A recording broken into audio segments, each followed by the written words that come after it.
je travaille dans la société Astérium et depuis de nombreuses années, je participe à la conception et à la réalisation d'équipements pour les satellites de télécom et télécommunications et d'observation spatiale, ainsi que pour les fusées qui servent à mettre les satellites en orbite.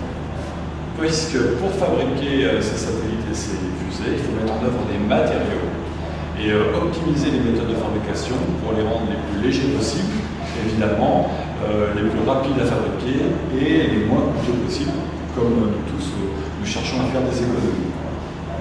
Voilà, à Sondel, vous vous retrouvez depuis quelques jours, vous êtes en fin de séjour.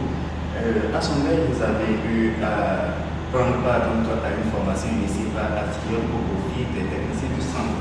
Alors, cela s'inscrit dans le cadre du projet AWA, si je me trompe, AWA qui étudie et l'économie d'Afrique. Alors,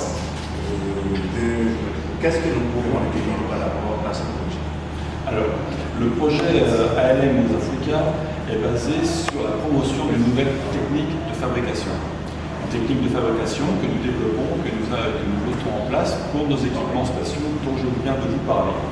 Il se trouve que ce nouveau procédé de conception et de réalisation de pièces mécaniques s'inscrit de façon différente avec les méthodes traditionnelles.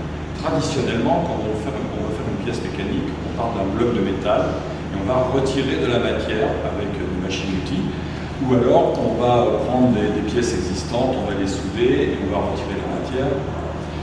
Donc ça demande déjà d'avoir du matériel, une matière première, et d'avoir des outils en nombre pour réaliser des pièces, et plus elles sont complexes, plus c'est difficile. Cette nouvelle méthode de fabrication, au lieu d'être une méthode soustractive, on va retirer de la matière, c'est une méthode additive. On va fabriquer les pièces couche par couche. Le matériau de base sera de la poudre ou du fil, de matière plastique ou métallique. Et nous faisons fondre la matière couche par couche.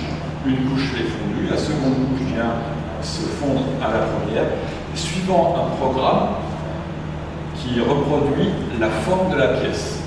Nous avons préalablement, comme vous voyez sur cet écran, nous définissons, là nous avons une pièce qui a un coude de jonction de tuyauterie mécanique avec un filetage.